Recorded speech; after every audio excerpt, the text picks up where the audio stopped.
We lost connection there. I get cut off at. I couldn't see. I'm out here in the sun. I couldn't fucking see.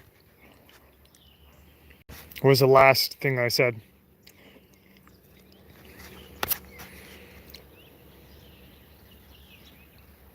How's the kitchen here? Can you guys hear me?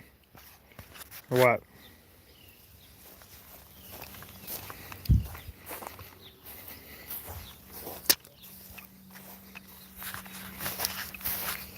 I'm gonna go. I'm gonna get under some shade so I can see the screen. Are people even in here? People watching? Okay. All right. So if you don't know what's going on, basically in the last 24 hours, you've had a massive unleashing of. There's been a massive unleashing of fucking.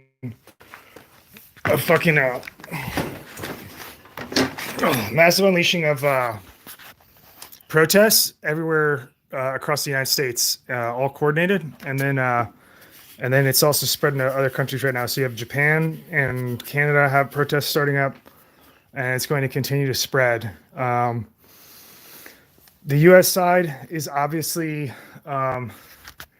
the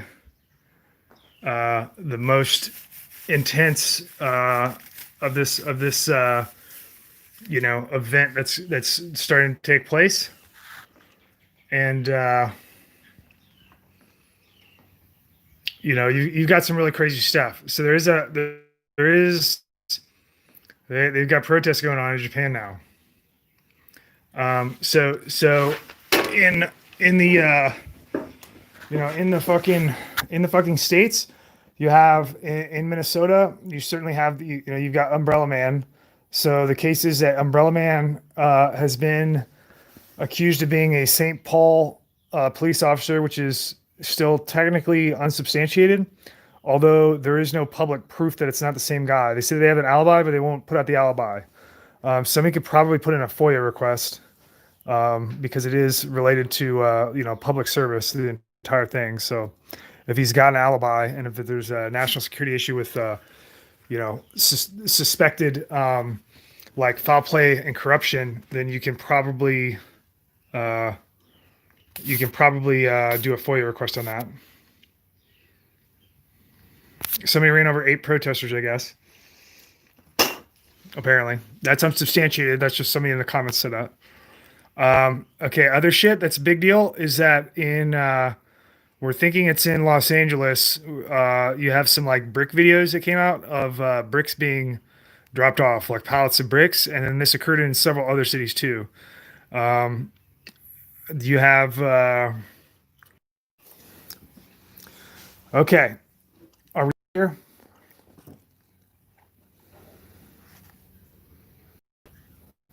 Are we back in business here? How's my audio? You guys got me, or am I broken up? I just cut out for a second. Okay, I'm choppy. Okay, am I good now? I'm gonna wait to confirm that we're good here. Okay. All right. Thank you guys. Okay, so the brick situation, we don't exactly know where it is. There's a like a video where protesters were suspicious that made a like a video of the bricks, and then they said they knew. In the video they say like where this building is, and they didn't say it. Well, we actually don't know where it is. We're assuming that it's Los Angeles, and there are several other like multiple like brick drop offs on pallets on like pallet lifts and shit dropped off in these protests around the country. You also had Secret Service was embedding itself into the DC protests, which is kind of interesting. So there's a video floating around that is it's got a like a black Chevy Suburban with somebody claiming to be from CNN, and then of course the occupants of the vehicle like have a different story, and they say they're not with CNN, that they're not cops. They're actually Secret Service. So we looked at the plate. The guy filmed the plate. It's from the Department of Commerce, which would be Treasury, which is Secret Service. So those are Secret Service agents Those are Service agents embedding into the protests, and that could be for investigative purposes in terms of like national security, like they're concerned about. But it could be something nefarious. You never know.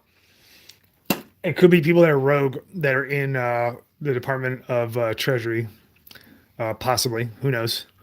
But what we really need to find out is it's almost certainly the case that there is a non-governmental organization, either a it's probably a 501c3 that is dropping off all of these bricks.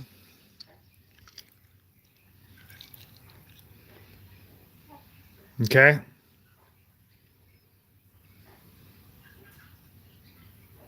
Yeah, it's not white nationalists. There are no white nationalists. That's all fake. Yeah. So see, a 501c3 is a nonprofit.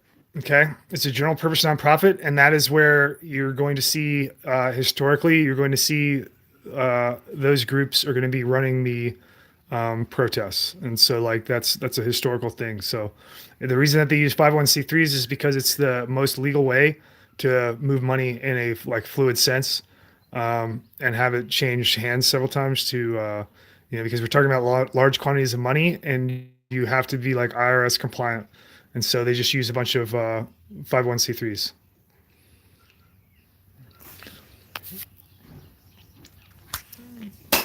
Yeah, so the license plate we were looking at like a single letter, so C, and then 5 digits is the plate.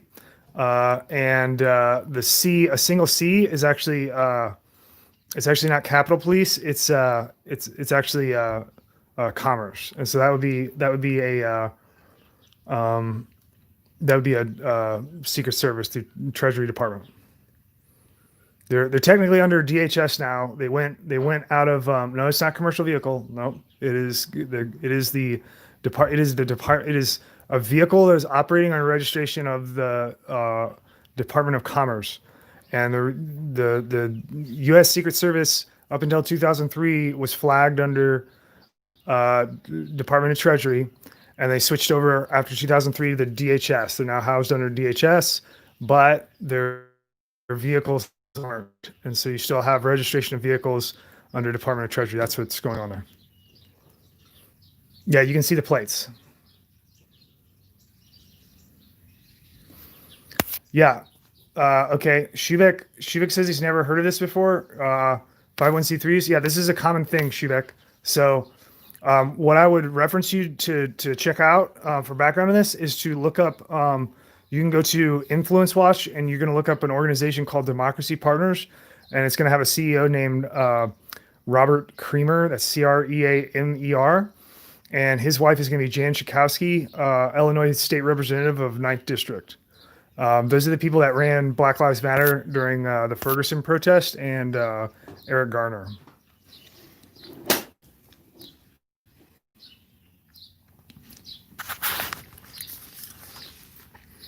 Yep, no problem. That'll give you something to dig into as an example of what we're talking about here. So there's not almost, there's most certainly the protests are all coordinated, and there is some unidentified as of yet.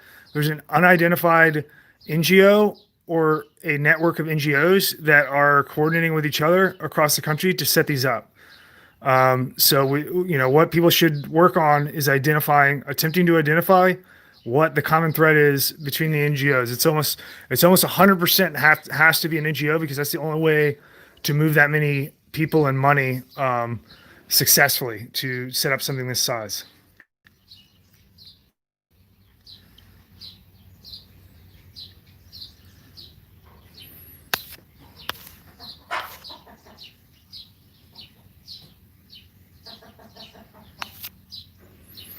I don't know. System 3 is asking about NGOs with religious organizations. Like you can file a once identified. Well, then we're gonna have to we're probably gonna have to do is make it so visible once we identify the NGO, make it so visible and spread it online that it requires investigation. And what you're probably gonna have to do is have like a House committee public investigation on, like un-American activities is probably what you're gonna have to do. It's gonna be very similar to like the Red Scare trials, but that's like, I mean, using the current legal system, that's like your only option, and they're not gonna want to do it. The only way that you're gonna be able to do it is we have to PID the NGO, and then we have to fucking set fires in the pants of every fucking politician until they make the decision that it's a better choice to address it than not. That's the only way that you're going to do it. It doesn't matter if they call it McCarthyism, because you're not even going to get any success out of it. They're not going to what's going on right now is too big to fail. So they're not going to go down through the legal system. Well, this is just a part of like making the historical record and spreading awareness of malfeasance that's going on in the United States, so that the general public can start to understand that they need to stop listening to the media and the government, because our government basically doesn't have any intelligence continuity between them. They're all compartmentalized, and the people that are in them that are like organic, real people just working on a job have no fucking clue what's going on.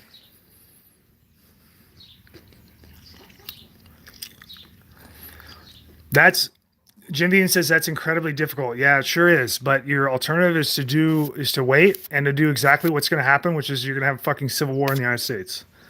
And you're probably, when you see that, you'll probably like regret not trying to take a, you'll probably regret not trying to take the possibility of a diplomatic route.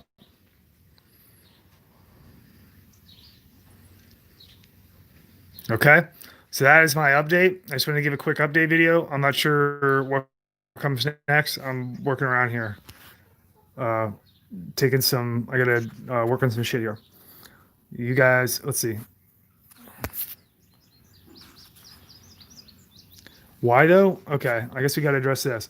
System 3 says, why though? Don't you have to agree to all types of UN charters to make an NGO? Okay, so what I'm saying is that the entire IRC, Internal Revenue Code, is designed for the purpose of destabilizing through NGOs. So NGOs are responsible for the entire coordination of mass immigration throughout the world, but particularly in the United States. But it's also like that in Europe, in Italy, everywhere, because they modeled the US IRC model. The 501c3s and foundations are also responsible for the entire subversion of the schooling system through their grant programs. That would mostly be foundations. That's been going on since the 1950s, and this is the methodology that is used to destroy the United States slowly. And now we're just at like the apex of it, where you're getting intense riots and shit. But it's certainly tied to NGOs, and we need to identify who the common NGO or NGOs are that are coordinating these riots. That, if you don't find that, you're not going to know shit. Once you figure out who that is, then we can start pulling Form 990s on public record, and we can start identifying who is actually, signed on paper that's behind us. All right. That is all. You guys have a great day. Spend some time with your family if you can. I love you guys. Bye.